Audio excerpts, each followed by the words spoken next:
Bonjour, je suis François Dalem, président d'Adnetis Email Marketing. Dans cette vidéo, je vais vous présenter les statistiques auxquelles vous pouvez accéder après l'envoi d'une infolettre ou d'une publicité par courriel.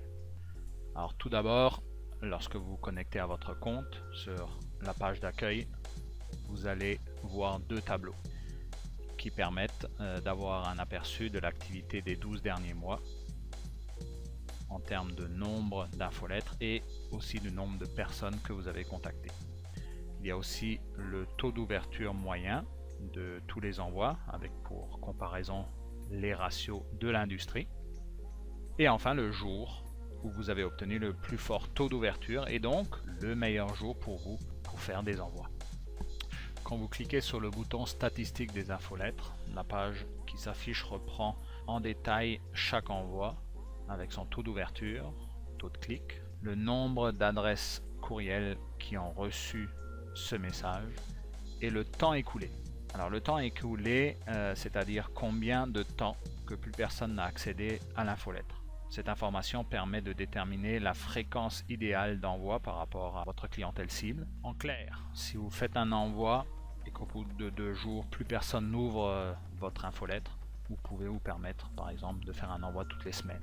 Par contre, si vous faites un envoi et que pendant 3 semaines, les gens vont accéder à votre infolettre, il est peut-être mieux de ne pas faire un envoi tous les jours. Là, votre fréquence va être trop élevée, vous allez peut-être être un peu fatigant par rapport à votre clientèle cible. Nous allons maintenant explorer les statistiques plus en détail pour chaque infolette. Sur cette page, vous pouvez voir le nombre de courriels ouverts, nombre de désabonnés, nouveaux abonnés, envoi un ami et également les courriels non délivrés. Il y a aussi d'autres fonctionnalités sur lesquelles nous reviendrons plus tard dans cette vidéo.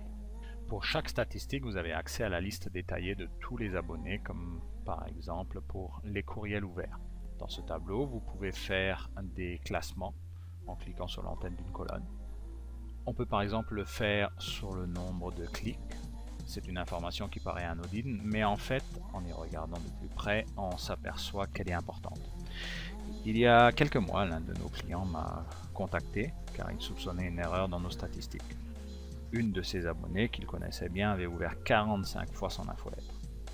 Il m'a dit qu'elle était loin d'être bête et qu'elle n'était pas non plus atteinte de Parkinson pour cliquer aussi souvent sur l'infolettre. Je lui ai proposé d'aller directement contacter cette personne et de lui demander ce qu'elle avait fait avec son infolettre. En fait, elle avait rendu l'infolettre disponible à ses 39 collègues du bureau en utilisant un système de diffusion interne. En conclusion, notre client était très content car ce n'est pas qu'une seule personne qui avait lu son infolette, mais bien une quarantaine. Et c'est ce chiffre dans ce tableau qui lui a permis de voir ça. Donc avec les grands nombres de clics permettent ici souvent de savoir si une personne a diffusé votre infolette à d'autres personnes en n'utilisant pas la fonction envoi à un ami de votre infolettre, mais plutôt la fonction transfert, par exemple d'Outlook. Revenons maintenant aux statistiques de notre infolettre. Une autre section concerne les clics sur chaque lien inclus dans votre infolettre et là aussi la liste détaillée en cliquant sur ces nombres. En fait, c'est le même principe que vu précédemment. Pour ceux qui ont recours aux pages secondaires d'une infolette, vous allez voir le tableau suivant. Ce tableau vous donne une idée très précise des centres d'intérêt de chacun de vos abonnés. La colonne lecture vous donne accès à la liste des lecteurs du sujet, mais tous ceux qui se rendent sur la page ne sont pas forcément intéressés par votre texte. Certains vont y passer 3 secondes, d'autres 1 minute. C'est peut-être le temps qu'il faut pour lire le texte au complet. Et en plus, ils vont peut-être cliquer sur le call to action, c'est-à-dire sur le lien que vous avez mis à la fin de votre texte. Ce sont les plus intéressés. Donc ce tableau va vous permettre d'organiser des suivis. Si vous n'avez que 10 minutes pour faire des suivis téléphoniques, vous allez commencer par appeler ceux qui ont lu le texte en entier et qui ont cliqué sur le call to action. Vous allez avoir sans aucun doute plus de réponses que de prendre votre liste d'appels par ordre alphabétique. La statistique suivante concerne le suivi sur le site web. Cette statistique permet de continuer à suivre un abonné à votre infolette une fois qu'il a quitté votre infolettre pour aller sur votre site web. Vous allez donc pouvoir connaître les pages qu'il visite et donc continuer à mieux cerner ses centres d'intérêt. Je vous rappelle que l'idée des statistiques est de mieux connaître les centres d'intérêt de vos abonnés pour mieux communiquer avec eux et pour au final vendre davantage. Vous avez aussi accès en temps réel aux dernières actions de votre infolettre.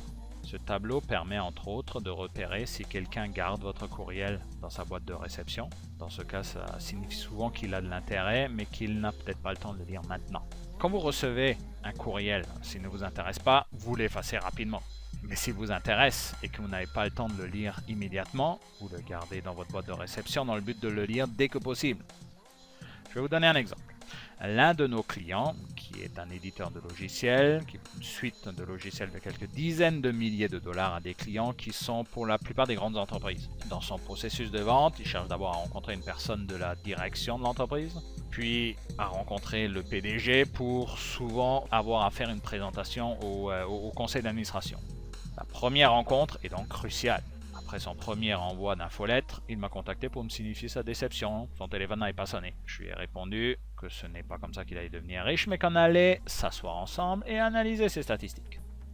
Grâce à l'enregistrement des dernières actions, nous avons pu déduire que 5 de ses contacts avaient gardé son infolettre dans leur boîte de réception.